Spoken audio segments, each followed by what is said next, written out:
Welcome to the Wayne Bennett podcast, celebrating West Virginia's people, places, and the culture of Southern Appalachia. Now here's your host, Wayne Bennett. Welcome to Wayne Bennett's podcast. My name is Wayne Bennett, and it is June the 30th, 2023.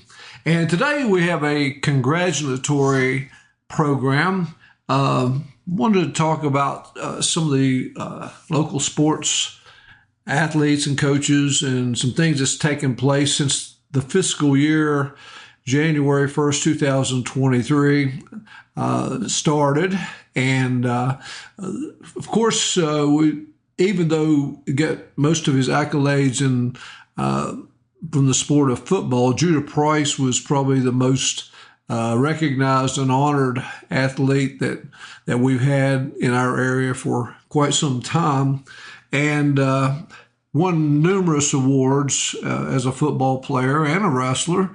But the biggest awards, I guess, was the Kennedy Award that he won in football. That was, even though it was in 2022 when he accomplished the feat, the awards were given at the victory dinner sponsored by the West Virginia sports writers in May, I think.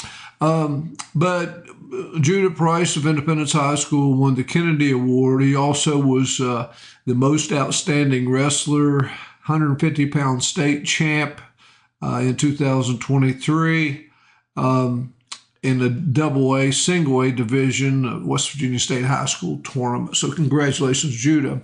His coach, John Lilly, at the same victory dinner was recognized as the Coach of the Year, received a Van Meter Award, and that includes all coaches regardless of what division. And Coach Lilly's teams in the past 2 years have finished runner-up in 2021 and state champions in 2022. Some other people that were recognized at that Victory Awards dinner was Meg Williams from Shady Spring High School, and she was the Gatorade Player of the Year in volleyball and very dominant volleyball player. Shady Spring produces some great volleyball players and teams and have in the past, and so congratulations to Meg also. Recognized too was Eli Allen from James Monroe. James Monroe won the single A state basketball championship. Eli Allen was considered by some people as the best basketball player in the state. Certainly he had a lot to do with their state championship. And he, along with his teammates, Colin Fox and Josh Burks, were first team All-State in the single A. Adam Seams from Greenbrier East also played in the fall. Soccer. He played basketball too for Greenbrier East, and Greenbrier East won their only state championship in soccer in the fall. And Adam Seams had a whole lot to do with that. Tremendous athlete he was. And he received the Gatorade Soccer Player of the Year from West Virginia. And all these people that I've mentioned so far have been affiliated with the local, the Coalfield Conference, which is going through quite a renovation itself. Might want to mention that there's currently 18 schools in the Coalfield Conference. You had 6 Class A schools, 8 AA schools, and 4 AAA schools. And the Greg Fournette and some other individuals have taken on the job to make the conference bigger, make it into a little more of a conference where they're actually required to play each other to a certain extent. And the response has been very good. They've had media days. They've had a great website, recognition of these athletes, and of course, just a few that I mentioned have all been affiliated with the Coalfield Conference. So, and there is a good possibility that the AAA division in the Coalfield may grow here pretty soon. There some addition of some Kanawha Valley schools, and that will make it a very solid conference. But it's a big undertaking because there's when you get bigger, you've got to come up with some guidelines, and sometimes teams like them, sometimes they don't. So it's not an easy job. So kudos to those guys, and hopefully the Coalfield Conference will prosper. In wrestling this year, it was if you went to the state wrestling tournament and you were a local fan, you were going to get entertained for sure. Independence High School had 5 state champions. Now, a lot of schools out there have never had a state champion at all in their history. And for Independence to have 5 in the same year, but it still wasn't enough to win the state championship. They finished in a tie of second with Point Pleasant. They were behind Fairmont, who had a very good, solid team from top to bottom. And Fairmont basically won the tournament in the consolation round. But the 5 state champions from Independence were 106-pounder Dylan Perdue, who remarkably has won his 3rd state title, and he'll be a senior next year, and he'll be going after that 4th, and there's not very many people around that have won 4. Freshman Jesse Adams won the 165-pound class. Colton Caron won the 175-pound class, and Josh Hart won the 190-pound class, and along with Judah Price, who I'd mentioned earlier, he won the 150-pound class and was voted the most outstanding wrestler. So Independence had a very good showing there. Woodrow Wilson kind of surprised a few people. They finished 4th in the AAA division, and they were just 3 points out of 2nd, and they had 3 state champions. 106-pounder Garnett Johnson, Tyler Rourke at 126 pounds, and Ethan Osborne at 157 pounds. And Ethan Osborne was voted the most outstanding wrestler in the AAA division at the state tournament. And Tyler Rourke was probably the surprise of the tournament. I think he had been seated as high as 4th during this regular season, but he had a good tournament, won this championship pretty handedly, and he'll be back. Ethan Osborne will be, he was later awarded the Joe Dutton Award, and that is considered the best wrestler in West Virginia regardless of division. Ethan is the only Woodrow Wilson Flying Eagle to have won that award. That award was started in 1985, and it was named after Joe Dutton, who was a coach at Parkersburg High School, the first coach at Parkersburg High School, and he was a very successful man. And I had the privilege of coaching against Joe Dutton, or maybe not the privilege because we got beat pretty good, but he was a very classy individual, very good coach. But there have been 2 other individuals from Raleigh County to have won the Joe Dutton Award, and Jeremy Hart from Independence won the award in 1996. And Noah Adams from Independence won in 2017. Both of those guys went on and had successful college careers. Jeremy Hart was a successful NCAA qualifier and captain of Appalachian State down in Moon, North Carolina. And Noah Adams went on and wrestled at WVU and was considered the national champion in 197-pound class during the pandemic years when they didn't have a tournament, but the coaches picked who they thought was going to win, and Noah was named that. So he had a very good career. Ethan Osborne has been offered a scholarship to Glenville State University under Coach Ryan Cottrell, and they finished ninth. The Pioneers finished ninth in the country last year in the Division II NCAA. And Cottrell's a very successful coach, recruits well, and Ethan will have some great workout partners, and look forward to him having a great career. Another local guy who was a state champion from our area was Cole Vandal from Greenbrier West, and he won the 215-pound class. And it couldn't have been any more exciting if Cole came out in the championship match, and if he won the match by pin, which was not going to be, winning was going to be tough enough, but winning by pin, the Cavaliers would win the state championship.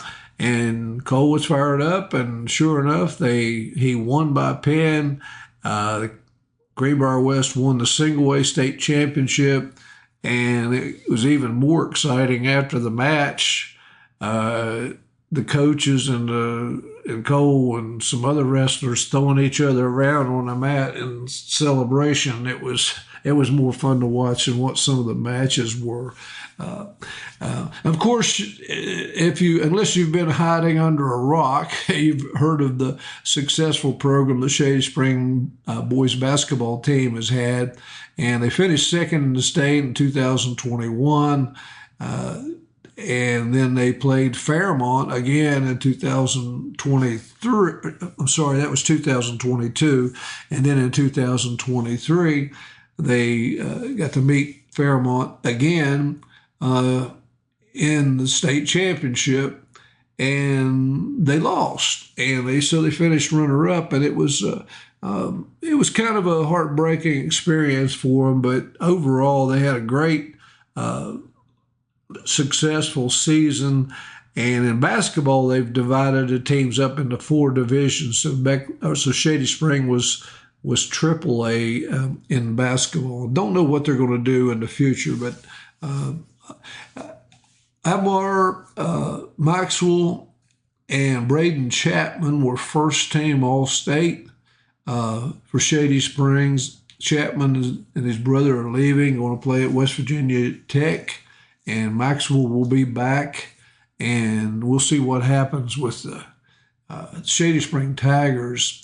In softball, we had some outstanding athletes around. Aubrey Smallwood was a pitcher that came on the scene for Woodrow Wilson High School, and this girl was relentless in her pitching, and Woodrow had a young team, but when Aubrey was pitching, they had quite a bit of success.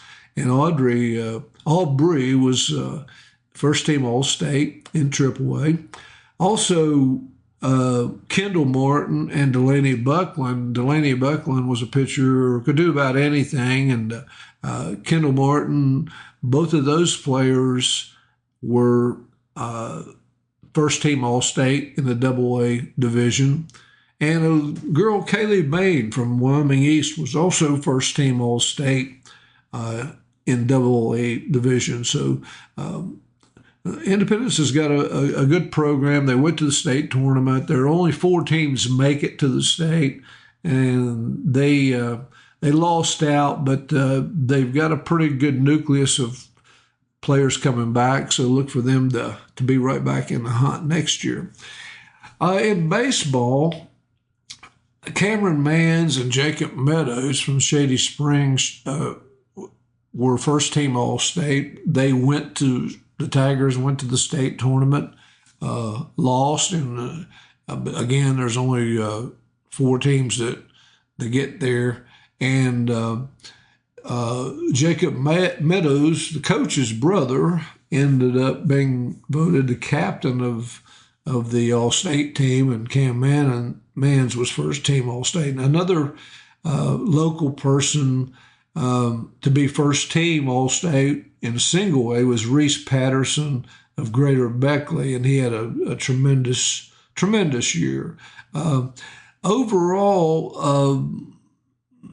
the baseball, most of the teams around the area were fairly young, and so we'll see what happens in the next year. And track, didn't have as many, the teams didn't do as well in the states as what they've experienced in the past. But a few of the state champions we've had from local teams, Owen Caney from West Side, kind of surprised a lot of people. The high jump of 6 feet 6 inches, and he won the Double-A division.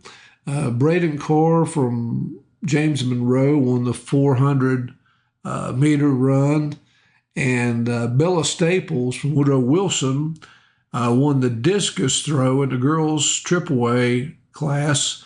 Everybody kind of thought she would win the shot put and maybe place in the discus, but she ended up winning the discus and placing in the shot put. And I think Bella's on her way to Marshall to participate in the for the Marshall Thundering Herd. In tennis, the only All-State person we had, the local guy, was Ram Ossihambi from Woodrow Wilson High School, and he had a great career at Woodrow Wilson High School, especially a good year this past season, and we congratulate him. And I think the Flying Eagles might have finished tied for 5th in the state, so that was a pretty good performance on their part. One of the things we did have in March the 30th, 2023, the state legislature passed a transfer rule 2820, and it basically gave any high school student in the state the ability to transfer one time without having to sit out or being punished or anything like that. And that's caused a little bit of stir of controversy. Some people think, well, the better teams, bigger schools, they're going to get the players from the smaller schools, and smaller schools won't be able to survive. And that may be true. Other people, their argument is that if a established athlete is not on a program that's going to help him get better as far as college or athletic wise, that he should have the right to transfer. And so this rule does allow that. I don't have any feelings. Still in the middle of the road on it. Wait to see what happens. But there has been not so much in our area. There hasn't been a lot of movement, but in some of the areas in Kanawha Valley, Putnam County, that area, there have been several players that have gone from one school to another, and it looks like they're going to be transferring. So we'll see how it goes, what kind of effect it has, and I'm sure there'll be the good and bad that'll come from those rules. But we'll see what happens. But it's a rule, and it is in effect, and it is will take in effect for the next school year. I would be remiss if I didn't mention two of my favorite people, Chris Gross and Melissa Gross. Chris was named to the West Virginia North-South Football Classic Football Hall of Fame, and he played back in the 90s, was second in voting among the Kennedy Award winners, went on and played at Marshall, had a great career, and is a chiropractor, locally has helped sponsor a lot of the sports events around, and we want to congratulate Chris, and very well deserved and excellent athlete, and he was also a pretty good baseball player too, and at Woodrow Wilson High School. His sister Melissa, who is married name is Goodson, who happened to have a couple pretty good athletes' sons who have done quite well. I'm sure you've read a lot about them. But Melissa was recently voted into the Concord University Sports Hall of Fame. And Melissa, when she was growing up, she played baseball with the boys and football and wrestled and was very good and did quite well. Of course, back during the time when she first started, she went to the same school that I coached at in junior high, and she could have probably started on the football team at halfback, but they didn't allow girls to participate at that time, and I could have used her. But then the year after she left and went to Woodrow, then they started letting girls participate in other sports. But she played volleyball, girls basketball, ran track, and was very good at All-State, and is in the Woodrow Wilson Girls Basketball Hall of Fame. But two quality people, and congratulations to both of you, and nothing but successes, and my wishes for you. Lastly, right at the end of June, we had the Greater East Beckley Open Golf Tournament, or the GEBO, as it is affectionately called. It started out as Larry Buchanan came up with the ideas, a bunch of old East Beckley boys, and guys that used to be caddies at Black Knight Country Club. That's before they had carts or anything, and so the people that would come out and play golf, if they didn't want to carry their own clubs, they would pay a caddy. And the caddies back then were usually boys somewhere between the age of 12 and 16, and they would come and sign up. And then when people came to play, they would ask for a caddy, and the clubhouse would assign caddies to the participants, the players. Unless the players asked for a certain guy, then they would just decide and pick them at random. They didn't get paid a lot. Back in those days, this was 50s and 60s mainly. A lot of them got paid 65 cents a round, and sometimes they would carry 2 bags, which would be making $1.30 a round. But if the players were happy about it, they would tip the caddies, and so this was one of the few ways that some of the poor guys could make some money. They didn't have gasoline lawnmowers back then, or we couldn't afford one if they did have them. And so there was a group of guys who grew up during that time, and Bucky got these guys together and some of their family members, and he started this Greater East Beckley Open, or GEBO. And they started the tournament at Cool Ridge, the old rock pile Lakeview golf course. Tournament has moved in the 45 years, has been to Black Knight, went to Woodhaven at a Glade, went to the Briar Patch for several years, and now it's back at Black Knight, where the caddy story began anyway. And this was the 45th year. It was held on June the 24th. Kip Buchanan is now the director of the tournament. His dad's the one that started it. And they have a team and individual competition. The winner this year was Dwayne Durham, whose dad used to be a caddy at Black Knight. And the second place was Ed McCormick. And Ed grew up over on Johnstown Road in Beckley. So the tournament went well, and hopefully I think it's the oldest open tournament in oldest consecutive running Open tournament in West Virginia. I know there's nothing close to it. Some people say the West Virginia Open is older, which it is older, but the West Virginia Open is not really an open. You have to qualify for the West Virginia Open, and you don't have to qualify for the GIBO. So that's my argument, and I'm sticking to it. And I certainly can't forget my old buddy Bob Bolin.